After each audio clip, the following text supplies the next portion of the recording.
thanks very much, Chris, for a brilliant talk and a sort of terrible build-up, because he kept saying, oh, you get a lot more science from me, and in fact you won't at all. There's far more science in Chris's talk than you get from mine, because although it's true that my personal, as it were, professional interest is in malarial immunology, I'm not going to talk about malarial immunology, given the brief I was given to talk about sort of more historical context. I'm going to talk about malaria in a broader context.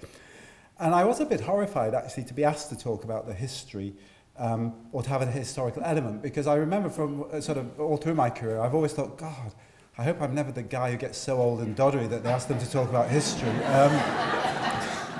And it was even more of a shock to realise that what I'm going to talk about has actually all taken place in my professional career. So it's not even sort of from reading backwards. It's nonetheless, that's what I'm going to give it, at least some sort of historical context. When I talk about malaria, I'm not largely going to distinguish between falciparum and vivax, either because what I say will broadly apply to both, or if it doesn't, then I'm largely going to talk about falciparum. And I will also have quite a focus on Africa for reasons which will become apparent as we go on. But I think, as everyone recognises, malaria is a global problem, and as Chris showed, sort of 60 or 70 years ago, it would have extended considerably outside these ranges. But of course, this kind of pattern, as we've heard, this kind of picture doesn't really give you a picture of what's going on. You have to look more, and you've seen this already in a different format, look at parasite density. Obviously, by density, I mean the sort of frequency of being parasitised in the population. The point's already been made that this is enormously more so in Africa. But even this doesn't really give you a picture of the problem unless you take account of population. And then you find out that sort of malaria is essentially a problem of both Africa and South Asia. And the South Asian one at first is a bit puzzling, because if you sort of remember the previous slide, whoops, can't do that. Sort of South Asia doesn't look very striking. But the issue, of course, is there's loads of people in South Asia. And so if you're looking at sort of just number of episodes, South Asia is really important. But nonetheless, 90% of mortality due to malaria is still in Africa. And that's the reason why I will not concentrate on Africa, but a lot of what I say will be about Africa. And as Chris has made the point, unlike most of the rest of the world, the problem in Africa is essentially in children. Severe malaria, whether it's cerebral malaria or severe malarial anemia, as shown here, largely affects young children. And that's not the case in most parts of the world, where malaria is either evenly distributed or often is much more predominant in older populations, and mortality is higher in older populations. And the reason for this, of course, is that where malaria is transmitted heavily or endemically, you do develop immunity to malaria. So immunity to malaria is shown here, where you've got the age of a population.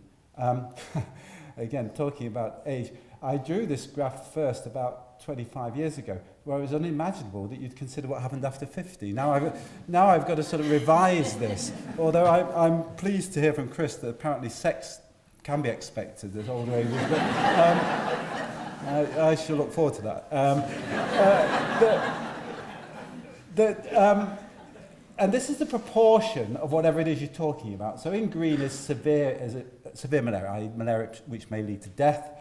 Bluish is malaria which is often called mild malaria. I also think this is a kind of complete misnomer. Those people who've had so-called mild malaria will know that if you're not going to die from it, you feel as if you wish you would, because I mean it can be quite severe. And then there's parasitization. But however you look at malaria, over time, you do become immune to it. And the key point, of course, is that you stop dying of it relatively early. So in endemic areas of Africa, it has always been the case, this will change, as Chris mentioned, it has always been the case that if you get basically past 5 or 6, you're not going to die of malaria. And that's why the problem is essentially in children. And this is going to be very important. I'll make a reference to this later on at the end of the talk. So malaria, at the turn of the century, was often characterised, and this wasn't hyperbole. Often these things are hyperbole, but this wasn't the case. At the turn of the century, malaria could really be described as having been a disaster.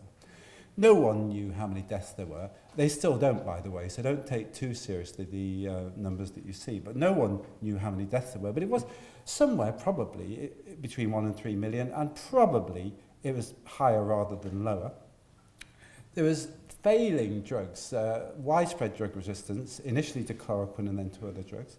the complete lack or failure of national and international will, it seemed. And malaria was a major economic impediment to development.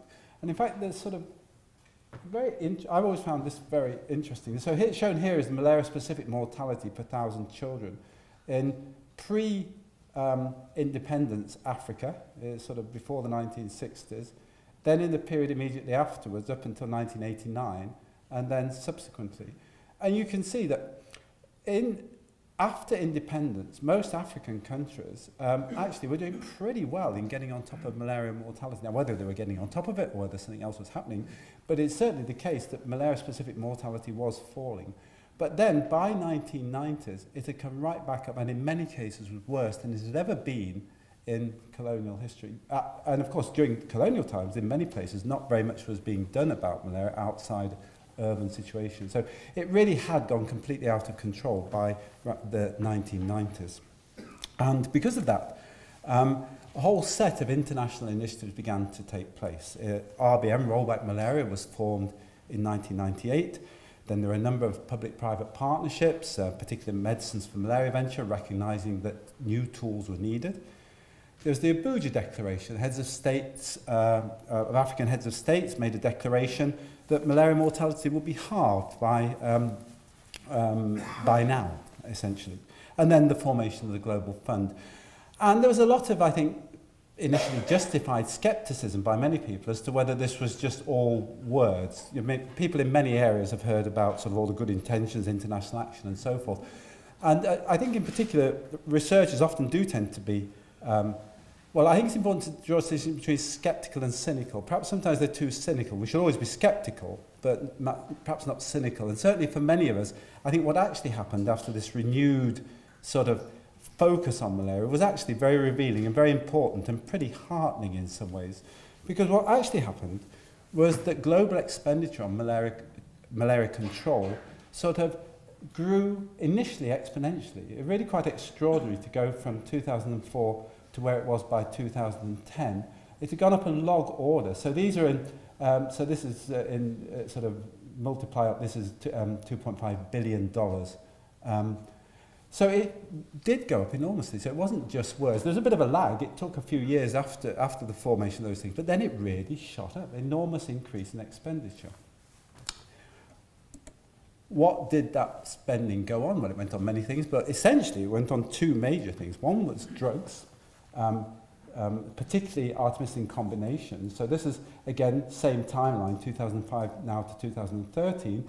Don't worry about what the different brands are. These are essentially deliveries of combination therapy across the world. And again, it's absolutely extraordinary increase in the availability of good drugs.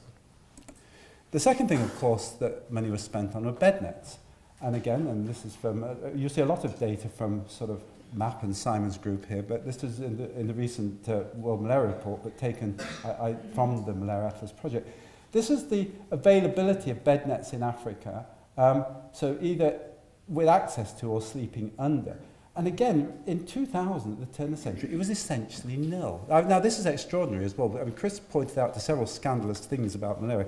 I think it's one of the most scandalous. It was well known by 2000 that bed nets were probably the most effective public health intervention ever. And yet they just simply weren't there. Now, there's been an extraordinary increase, but it depends whether you're a glass half full or half empty person. But it has been an extraordinary increase. But it's also striking that it's still a long way to go. Only half the people are under nets. Only half who should be are. But nonetheless, it's a really striking development.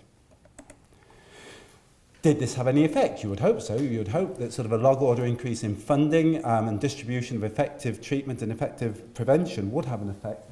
And shown here, again from the recent malaria, World Malaria Report, is an indication of the reduction in the frequency of parasites in the population, if you like. And it's one of those where you just have to sort of squint your eyes up and get the overall impression. Dark is lots of malaria parasites, light, and it's obvious that over a period between the turn of the century and a couple of years ago, there's obviously a kind of continuing reduction, and Chris has made this point previously. Shown in another way, in a recent paper from Abdus Salam Noor, one of my colleagues in Kenya, this is looking at the sort of population adjusted parasite rates in 2000 versus 2010 for all the countries in Africa, size of the problem reflected in the size of the circle.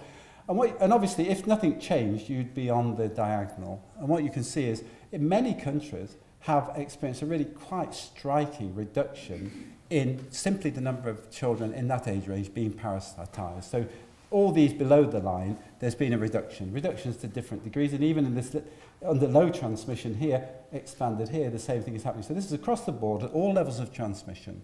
There's a general reduction in being parasitised and therefore in transmission, but not everywhere. There are plenty still on the line, haven't shifted at all, and in Malawi's case, things for some reason appear to have got worse. So although we talk about malaria going down, and this is probably true continentally, it's not true absolutely everywhere. Nonetheless, it's very striking. Particularly striking in mortality. So here, if we come back to the world as a whole, this is the percentage change in malaria mortality rates.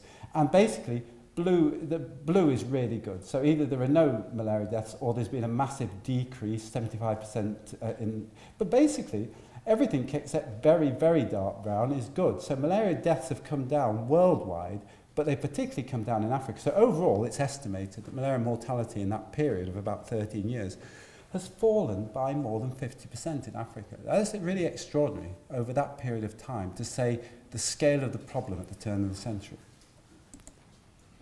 I want now to sort of begin to have a look at this in a bit more detail at a local level. So what I'm going to show you now are data taken from the coast of Kenya, Kilifi, where I've been living for the last 25 years. For those of you who don't know where it is, it's just on the coast there. And shown here is from 1990 up to about 2010. And this is, it doesn't matter what the scale is. What this actually is, you can just think of it as numbers of cases of severe disease being admitted to the local hospital. It could just as easily be number of deaths, but it's essentially severity of disease. And it doesn't matter what the scale is, it's the relative, it's what's going on. Now, I was saying I've been living in Kilifi for 25 years, and I was originally there because there was an enormous amount of malaria. And over a period of time, there's been a quite extraordinary change. I think it's hard to explain to people who've not dealt with a lot of malaria what an extraordinary experience it is to see a disease which sort of, at certain times of year, is killing literally dozens of children, sometimes several a day on a packed ward, and many of you will have had this experience. To see it become, over a few years, a disease which is relatively rare, the kind of thing that you take visiting medical students to see because it's so unusual. So deaths due to malaria where I've been working haven't reduced by 50%, they've reduced by 90% over a relatively short period of time. Really quite extraordinary experience. So this all looks brilliant. You know, international effort, you decide there's a big problem, you mobilise resources, you do something about it, and it's fantastic. Except that's when the bed nets and the ACTs came in. And it's always hard with these kind of things to say, yes, but when did the decline really start? Was that a freak year? Did it start here? Or was this did it start there? Or was it actually pretty much the same to there and drop there?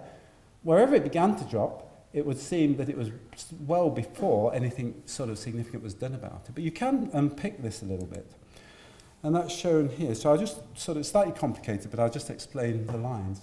So same figure, essentially, with the timing of the interventions.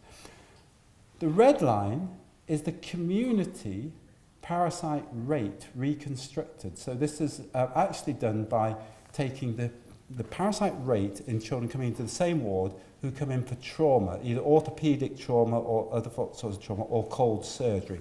So this reflects the parasite rate, the amount of transmission in the population.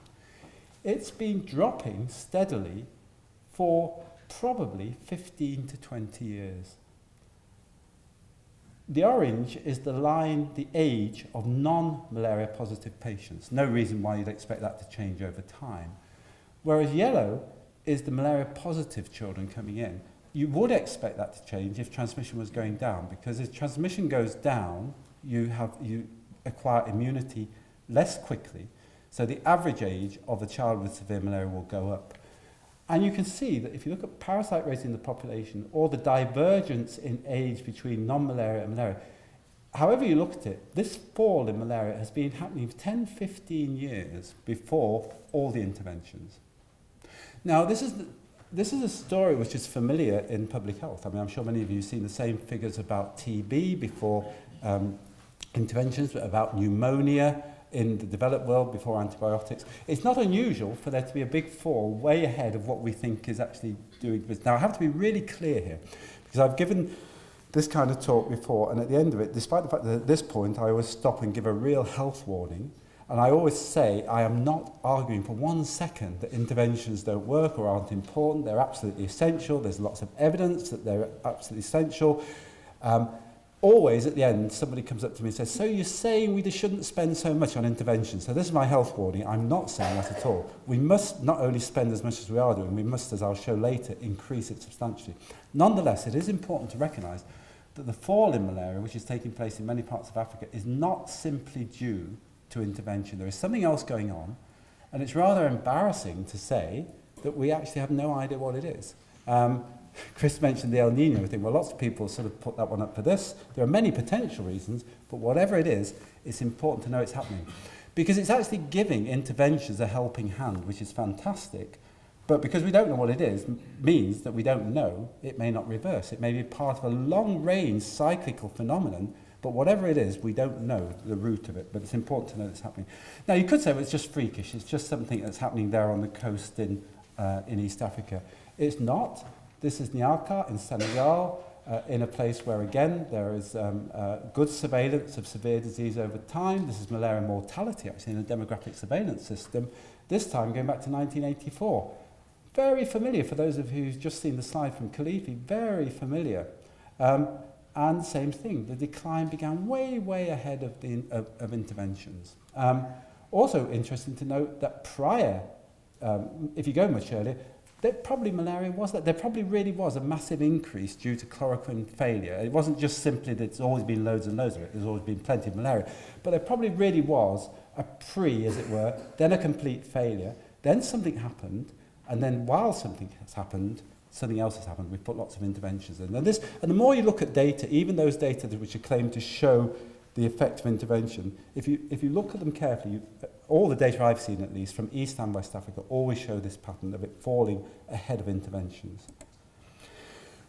So what's happened to overall mortality? If malaria is a major cause of childhood death, we might expect that getting on top of malaria, however we're doing it, will have an effect on overall childhood mortality. So again, back to Khalifi now. This is childhood mortality rates per 1,000 over time from 1990.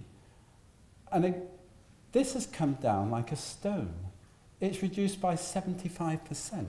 And again, something if you told me that was going to happen, I would have said it would have been impossible. And then you say, well, even in the worst settings, malaria only accounts for about 1/4 of all the childhood deaths. So maximum expectation, if you got rid of it completely, well, you might get a 25% reduction in childhood mortality. But in fact, over this time, there's been a 75%. So one obvious explanation is, well, it's nothing to do with malaria. It's just some sort of general improvement. Health's improving in Africa in general, and that may well be true. But there's very little evidence of it in rural areas when you look at the indicators which you'd expect to sort of change with it. So if you look at nutritional status of children in this area, it's not improved at all. If you look at overall socioeconomic status, it's not changed hardly at all. Nonetheless, it's all one can say at this stage is, well, malaria's gone down for reasons we don't fully understand. Overall, childhood mortality has dropped enormously for reasons we don't fully understand. So maybe there's no particular connection between them. If you go and look again in West Africa, so this time it's the Gambia, and this is just different places in the Gambia. I won't go into the details. The line tells the story. This is basically malaria going down. So I won't go to what the axes are and such like. Just to make the point that we move right to the other side of the continent. Malaria is also dropping. What's happened to their childhood mortality? Well, this is taken from a demographic site which some of you will know in Parafeni. And again, this is overall childhood mortality over time from 1988. Exactly the same, 75% reduction, exactly the same reduction as in East Africa. Some quite interesting things there. Chris made the point that sort of holidays are bad. You know, when the medic's not there, you know, things go worse. What I find the most interesting thing here is that the biggest improvement in childhood mortality was when there was a military coup and reduced foreign aid. So if you want to have a real big hit, it's obvious what you need to do. This is good news for Chris as well with DFID. I mean, really, you reduce the foreign aid. It has a fantastic effect. Put the aid back in, mortality goes up again, but then eventually you get back on top of it. But whatever the case, there's been an equivalent drop in childhood mortality in West Africa as well. Could it be, so it's been a long story that malaria actually does cause secondary deaths. Could it really be that malaria is in some way related to these other deaths which are being saved? It's always been really hard to say because the data is so hard to interpret. So what Bob Stowe and I did many years ago was look at the prevalence of parasitemia in a population, which is a measure of the amount of transmission, against the all-cause mortality in children. And the problem is it's all over the place. So you could draw that line, but you could make a plausible argument that the line is like that, i.e. that there may be some indication that the more malaria you've got, the more deaths you've got disproportionately. There might be something about malaria which is worse for children than you imagine. It's not just due to malaria. I think now we're pretty clear that that is true. If you look at what else declines over the same period of time, so again, these are data from Khalifi again, and the black is the malaria line, which you've already seen. These are all bacteremia. So overall bacteremia is in blue, and then sort of gram-negative in green, and so on and so forth. But the message is that over the same period of time, bacteremia of major pathogens has fallen by a great degree. And of course, bacteremia kills far more children than malaria ever did. I mean, basically, if you don't die of malaria, to a first approximation, deaths are usually due to febrile illness, and with the exception of a few viruses, that's caused by bacteria. So bacteria are far more important as a cause of death than malaria. And again, you might say, well, this is just a sign that things are getting better in general. There's some sort of general health improvement. But in fact, we now know that that's probably not the explanation. I think everybody knows the sickle cell trait story with malaria. Sickle cell trait, essentially an African genetic condition, although not limited to Africa, certainly where African diaspora, but also across Asia, but essentially an African condition. And everybody knows the story that if you've got sickle cell trait, as opposed to sickle cell disease, you are protected against malaria. But a few years ago, we, for reasons that are sort of slightly mixed up, we did a case control study and found that sickle cell trait in Kenya, or on the coast of Kenya, gave strong protection against invasive bacterial disease. And this was surprising. And there are only two possibilities, really. It either does genuinely protect against bacterial disease for some biological reason, which seemed unlikely, although not impossible, or it mediated through its effect on malaria to have a direct effect on causality due to bacteremia. And we spent a lot of time thinking about how to design a study. The obvious thing was to go and do it somewhere else where there wasn't much malaria, but that was going to be very expensive. And as we sort of kept thinking about it and talking about it, we realized that all around us, nature was doing the experiment for us, because as I've already shown you, malaria was falling steadily over that time. So essentially what it was producing was a Mendelian randomization experiment. Because if the explanation is that sickle cell trait protects against bacteremia through an effect on malaria, then as malaria falls away, the protective effect of sickle cell trait on bacteremia will also fall away. If it's a direct effect, then it won't.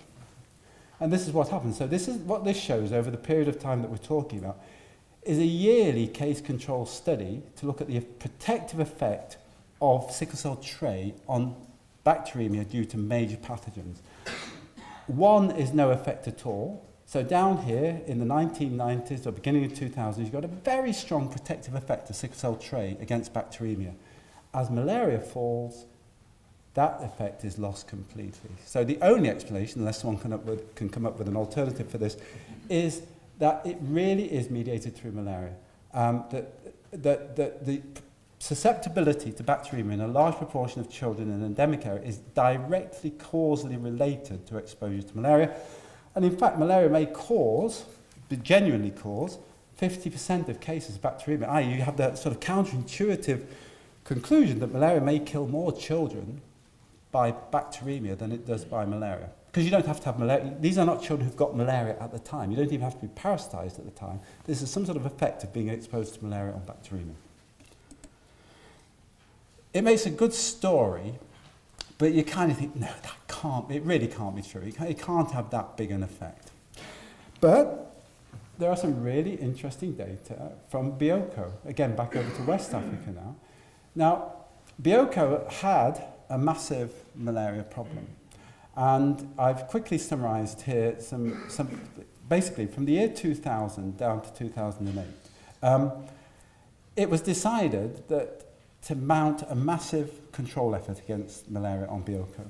So shown here by year, and then by sort of summing it up, this is 2000 to 2003, 2004 to 2008, and this is childhood mortality, very high childhood mortality, 157 per thousand, typical of West Africa rather than East Africa, up to nearly 190 per thousand.